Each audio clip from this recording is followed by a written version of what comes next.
On a crisp autumn morning, the quiet town of Willow Creek woke to a chilling discovery.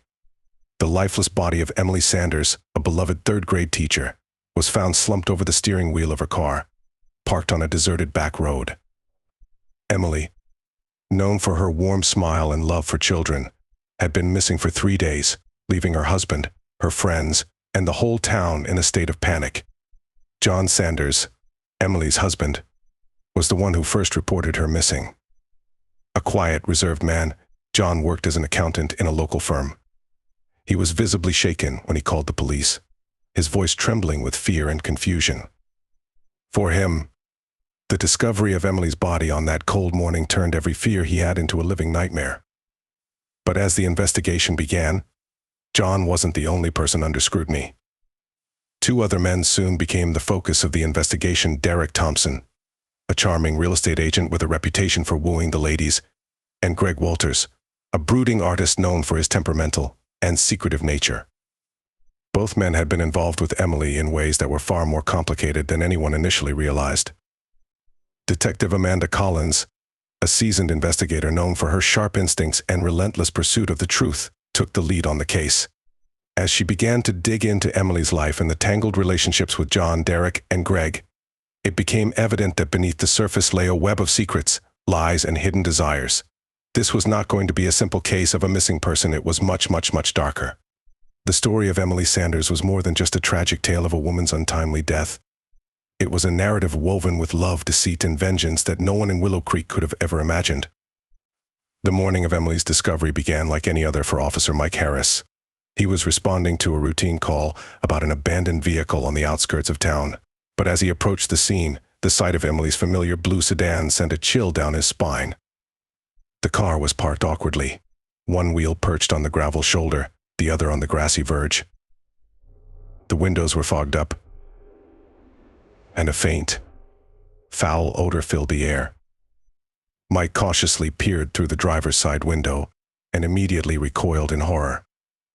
There, slumped over the steering wheel, was Emily Sanders. Her skin was pale, almost ghostly, and a thin line of blood had dried on her forehead. The cause of death wasn't immediately apparent, but it was clear that something terribly wrong had happened here.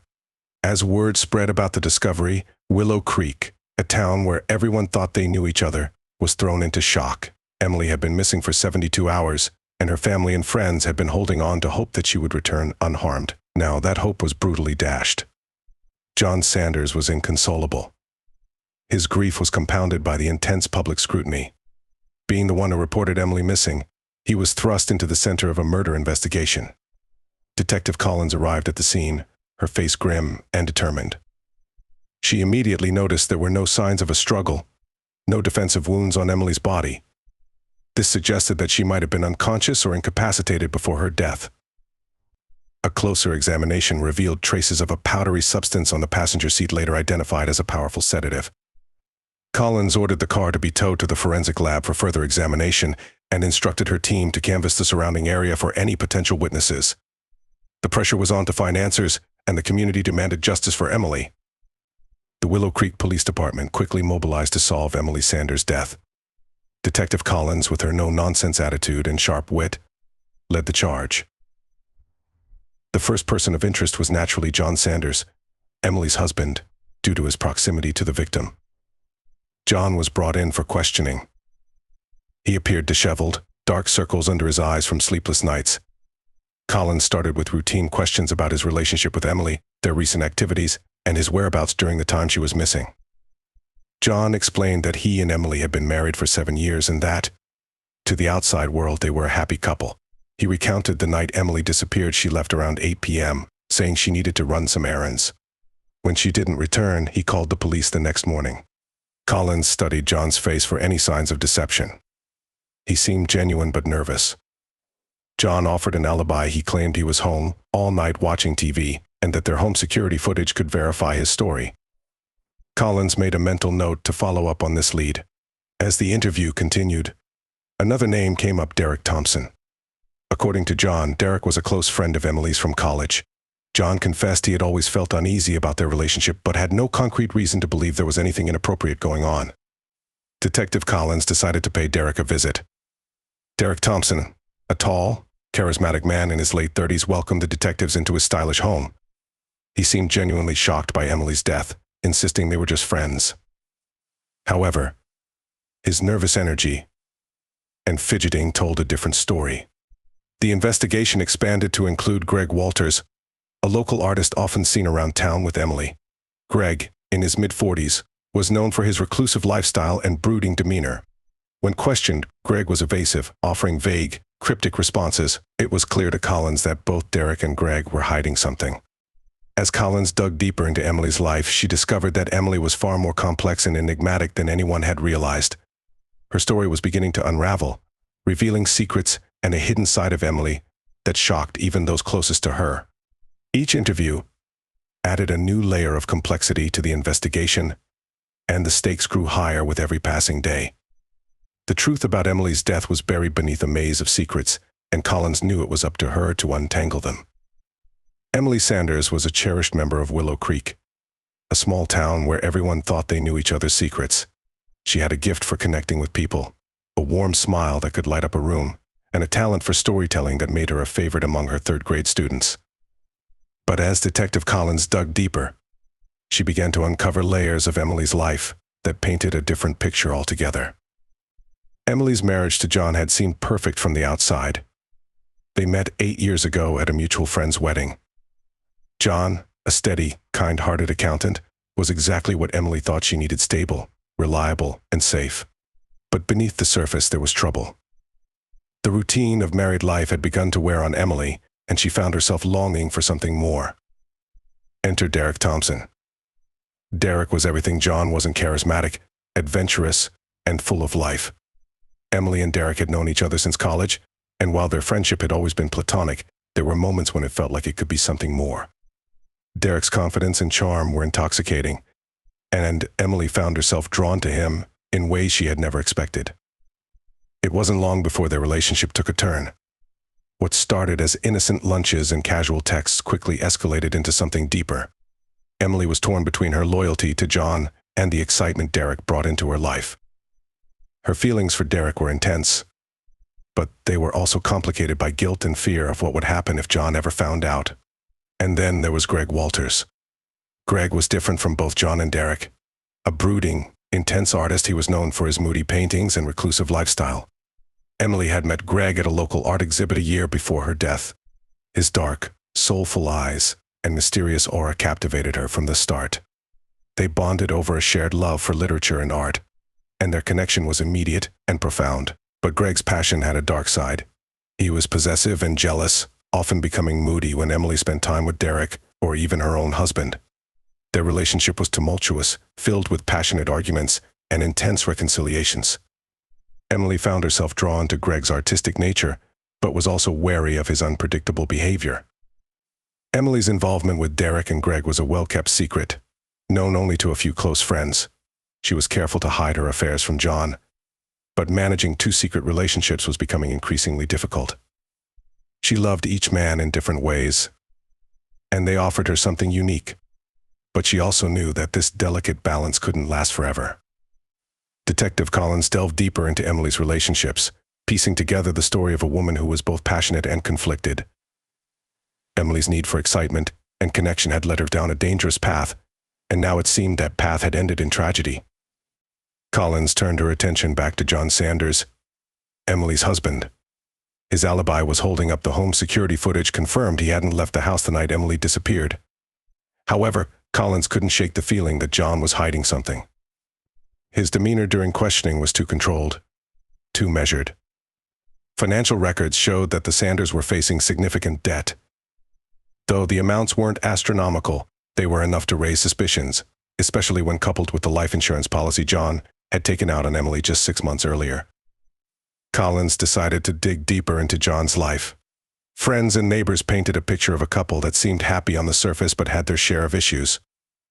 The most revealing piece of evidence, however, came in the form of text messages exchanged between John and Emily in the weeks leading up to her disappearance. The messages were filled with tension, Emily expressing frustration and dissatisfaction, John responding with a mix of concern and irritation. But the most telling detail was how John had reacted to both Derek and Greg. Both men admitted to having confrontations with John in the months before Emily's death. John had grown increasingly suspicious of their relationships with his wife, even though he denied knowing about the affairs.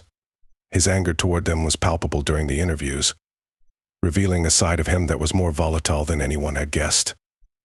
Detective Collins knew she needed to keep a close eye on John, but without concrete evidence linking him directly to the crime, the case against him remained circumstantial.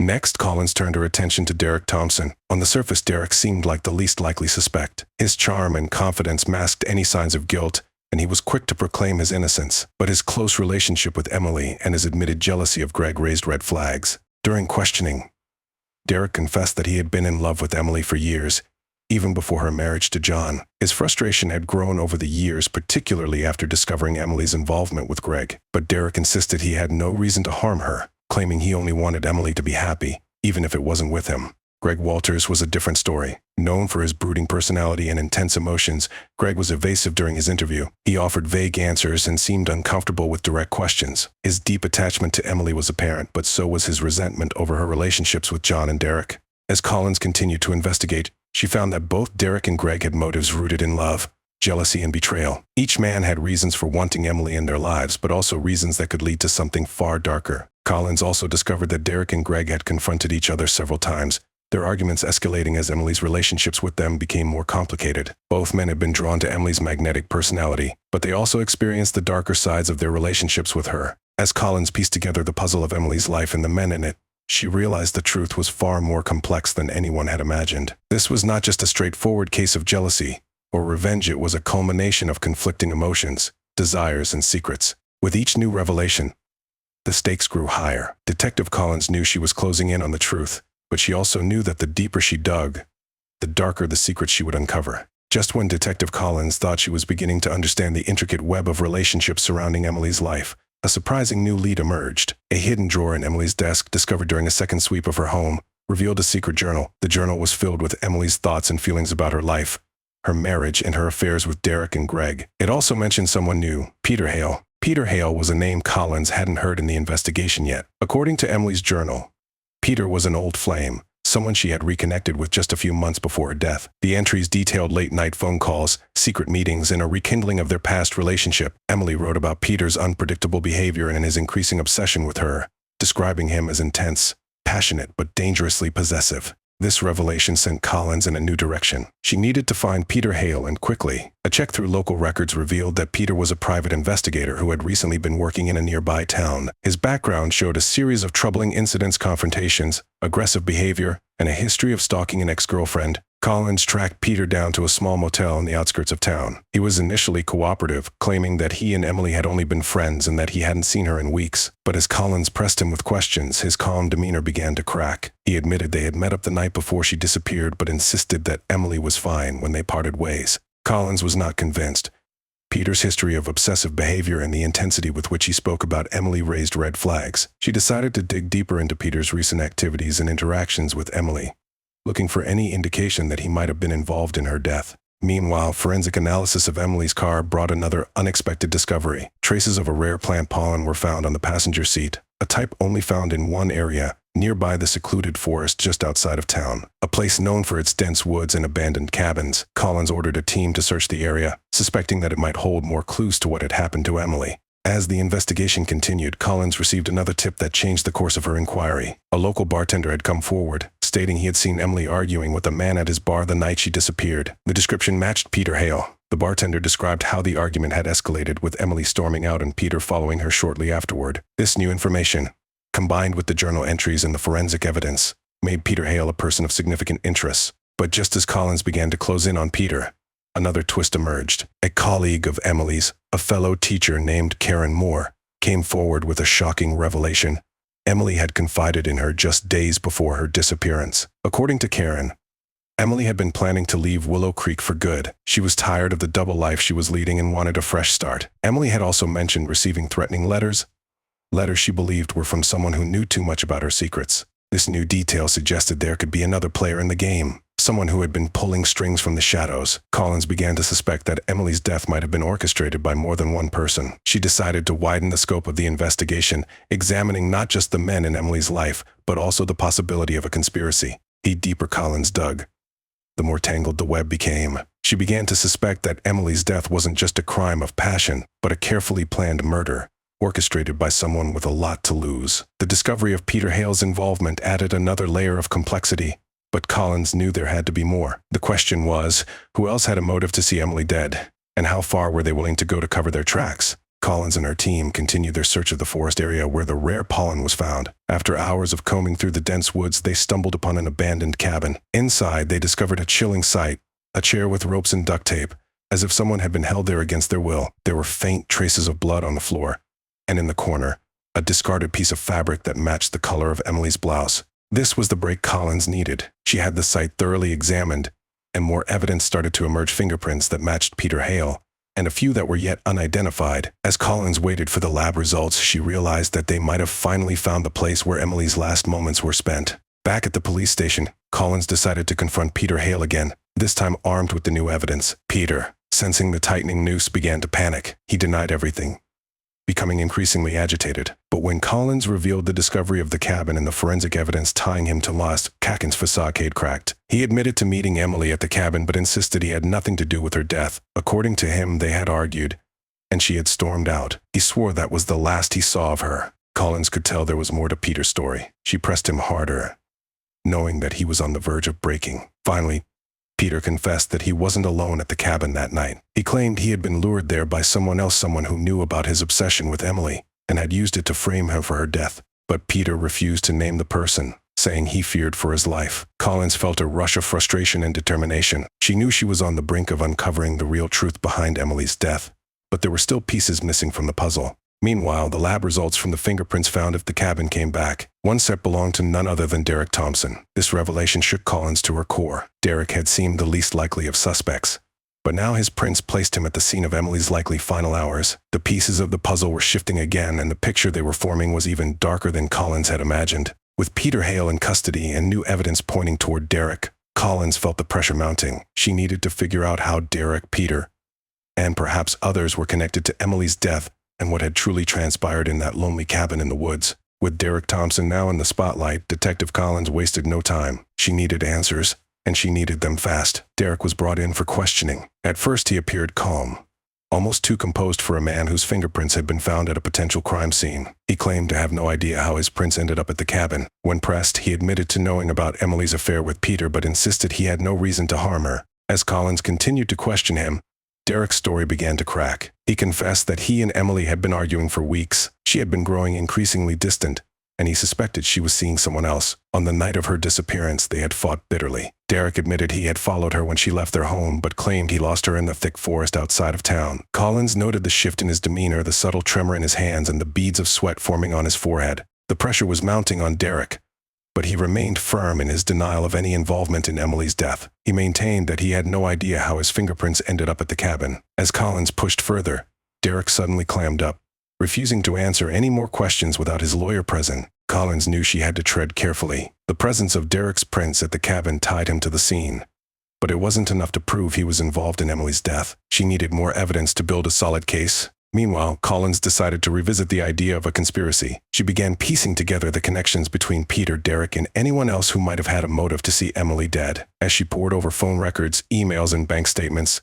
a new connection emerged between Derek and Peter Hale. It turned out that Derek and Peter had been in contact several times over the past few months. The nature of their conversations was unclear, but the frequency was suspicious. Collins began to suspect that Derek and Peter might have been working together, either knowingly or unknowingly, to cover up something much darker. As Collins continued to delve into this new lead, she received a call from the lab. The forensic team had discovered something else in Emily's car, a single strand of hair that didn't match Emily or any of the known suspects. The hair was sent for DNA testing, and Collins anxiously awaited the results, hoping it would bring her closer to solving the case. Back at the station, Collins turned her attention back to Peter Hale. She needed to know more about his relationship with Derek. Peter, already on edge, became visibly nervous when Collins brought up Derek's name. He claimed he barely knew Derek, but Collins could see through his lie. She pushed harder, and Peter finally admitted they had met on a few occasions, but only because Derek had sought him out. According to Peter, Derek had been desperate to find out more about Emily's secret life. He had approached Peter, suspecting that he knew more than he was letting on. Peter claimed he had initially refused to cooperate but was later threatened by Derek. Collins sensed there was still more Peter wasn't telling her. But for now, this was enough to keep him talking. Just then, a call came through from Collins' colleague, Officer Jenny Morales. Jenny had been following up on leads around the town and had just uncovered something crucial. She had found a witness who saw a woman fitting Emily's description arguing with two men outside a diner on the night of her disappearance. The witness described the men as one tall and dark-haired, the other shorter with a rough demeanor.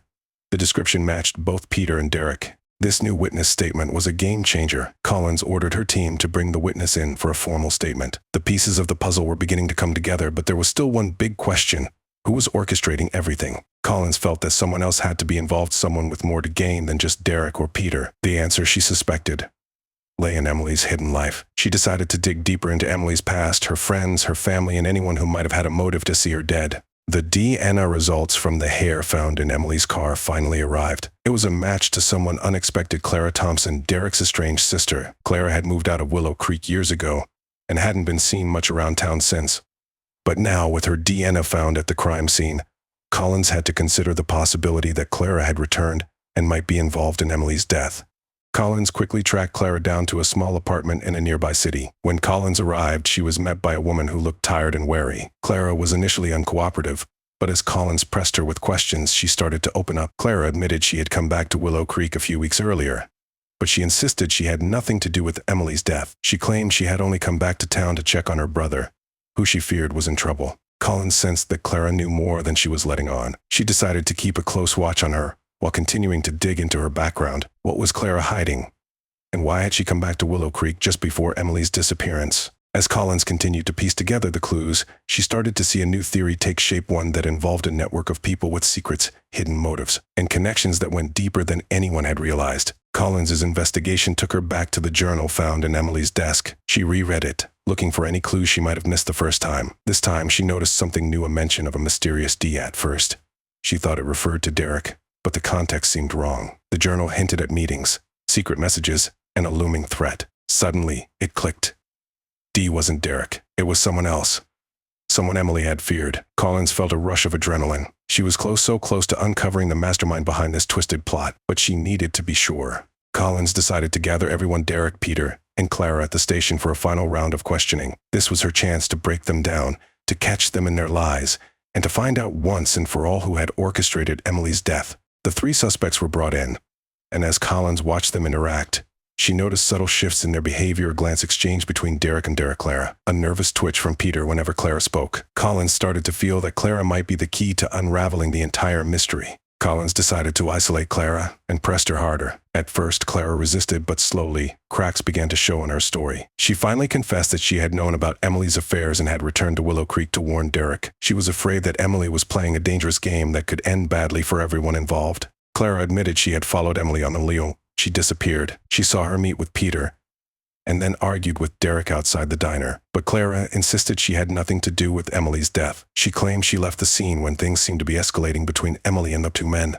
Collins sensed Clara was telling the truth, but there was still more she wasn't saying. She pushed harder, and Clara finally broke down, admitting that she had been in contact with someone else, someone who had convinced her that Emily was a threat to her brother and needed to be dealt with. The pieces were finally falling into place. Collins knew she was about to uncover the mastermind behind it all. She just needed one more push to get Clara to reveal the final piece of the puzzle. Detective Collins stared at Clara, sensing she was on the verge of a breakthrough. Clara's last statement suggested she was being manipulated by someone, but who? Collins decided to take a different approach. She softened her tone, leaned in, and spoke gently. Clara, she said, I know you're scared. I know you were just trying to protect your brother. But if you don't tell me everything you know, he might take the fall for something he didn't do. Clara hesitated, her eyes filling with tears. Finally, she whispered, It was my father. My father, Edward Thompson. He convinced me to come back. He told me Emily was ruining our family, that she was going to destroy Derek's life. Collins felt a jolt of shock. Edward Thompson, a respected local businessman with deep roots in Willow Creek, was the last person she expected to be involved. Clara continued, her voice trembling. He said Emily was a threat, that she was dangerous. He wanted me to warn Derek, to get him to end things before they got worse. But I swear, I didn't know he was planning something like this. Collins knew she had to move fast. Edward Thompson had influence, resources, and a reputation to protect. If he was the mastermind behind this, There was no telling how far he'd go to cover his tracks. She ordered her team to bring Edward in for questioning immediately. When Edward arrived at the station, he was calm, collected, and confident. He denied any involvement in Emily's death and claimed he had no idea why Clara would implicate him. But Collins noticed the flicker of unease in his eyes. She decided to confront him directly. "Edward," she began, "we know you spoke to Clara. We know you were aware of Emily's affairs and saw her as a threat to your family. We also know about the money, the payments to Derek, and the transfers to Harper. So why don't you tell us what really happened?" Edward's facade cracked just slightly, a twitch at the corner of his mouth. "Do you think I'm involved in some plot?" he scoffed. "I only wanted to protect my son. Emily was a problem. Yes, but I had nothing to do with her death." Collins wasn't buying it. She kept pressing, bringing up the offshore accounts, the shell company, and the connections between Edward, Derek, Peck, Peter, and Harper. Edward's calm demeanor began to falter. He shifted in his seat, and his hands clenched into fists. Finally, in a sudden outburst, Edward shouted, "Fine. Yes, I wanted her gone. She was a threat to everything I built, everything I stood for. She was ruining Derek, and I couldn't stand by and watch it happen." There was the confession Collins had been waiting for, but she needed more. "So, you orchestrated everything? The payments to Harper, the plan to sedate Emily, the threats?" Edward's expression darkened. "I didn't mean for it to go that far," he muttered. "I just wanted her scared enough to leave town, to leave Derek alone. I never wanted her dead." Collins leaned in. "But she did end up dead, Edward, and now you're going to tell us everything, every detail, every step you took to make sure she was out of the picture." Edward, realizing he was cornered, began to spill the details. He had used his connections and money to orchestrate the plan. He had contacted Harper through intermediaries and promised payments for his silence. He had pressured Derek, who was torn between loyalty to his father and his feelings for Emily. And he had manipulated Joe Clark, using his emotional instability to his advantage. As Edward spoke, the full extent of his manipulation came to light. He had carefully maneuvered everyone like chess pieces, trying to solve a problem he saw as a threat to his family's reputation. But his plan had spiraled out of control, leading to Emily's death. Detective Collins listened intently, knowing she finally had what she needed to close the case. Edward Thompson had orchestrated the entire scheme, but he wasn't alone in this. Derek, Peter, Joe, and Harper had all played their parts, knowingly or unknowingly, under Edward's influence. With Edward's confession on record, Collins moved quickly to charge him with conspiracy to commit murder and accessory to murder. She also had grounds to further detain Derek and Peter for their roles in the plot. Joe Clark, already in custody, faced additional charges based on Edward's revelations. Harper, too, would face consequences for his part,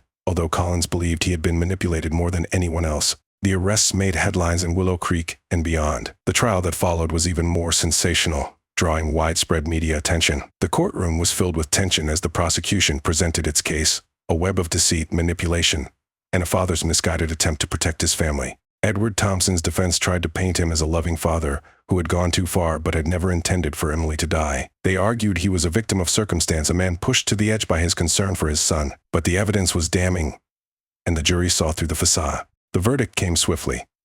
Edward Thompson was found guilty of conspiracy and second-degree murder, sentenced to life in prison without the possibility of parole. Derek Thompson, though not directly involved in the murder, was found guilty of obstruction of justice and received a receipt. Peter Hale and Joe Clark were also convicted of their roles in the conspiracy, with sentences ranging from 15 to 25 years. Harper, given his peripheral involvement, received a lesser sentence but was still held accountable for his actions. As the trial concluded, Willow Creek began to heal from the scandal that had rocked the town to its core. The once tight-knit community learned the painful lesson of how secrets, lies, and hidden agendas could unravel even the strongest bonds. Detective Collins stood outside the courthouse, feeling a mix of relief and exhaustion. She knew she had brought justice for Emily, but the case had taken a toll on her. Still, she was proud of her work, knowing she had seen it through to the end. As she walked away, she couldn't help but think about the many lives forever changed by the events that had unfolded. Emily's tragic end had uncovered the darkest corners of human nature: jealousy, fear, desperation, and deceit. But it had also shown the strength of truth, the importance of justice, and the relentless pursuit of what is right. Collins knew there would be more cases, more mysteries, and more secrets to uncover. But for now, she allowed herself a moment of reflection, a moment to remember Emily not as a victim but as a woman whose complex life and untimely death had forced everyone in Willow Creek to confront their one. The story of Emily Turner's life and death would echo in Willow Creek for years to come, a cautionary tale of love, betrayal, and the dangerous consequences of keeping secrets.